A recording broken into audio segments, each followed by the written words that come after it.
มันเป็นความจริงเนาะที่ว่าลูกน้อยเนาะเป็นบุคคลที่จริงใจและก็ฮักเจ้าที่สุดเนาะดังนั้นอย่าได้ปะละลูกเนาะแต่เขาน้อยๆเนาะบ่ให้เป็นเนื้อมือของเกมของผู้ใด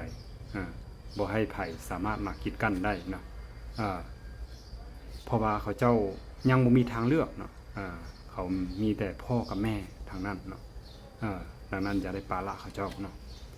ต้องอยู่กับเขาช่วยเขาเนาะจนให้เขาเจ้า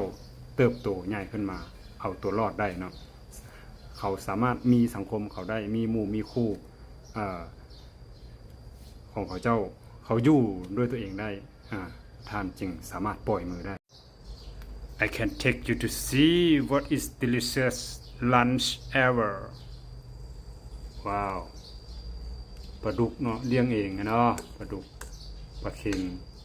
โอ้ปลาเค็งเลี้ยงบ่ทันฮอดเดือนนี่ซ้ำนี่แหละเนาะซีมึงดู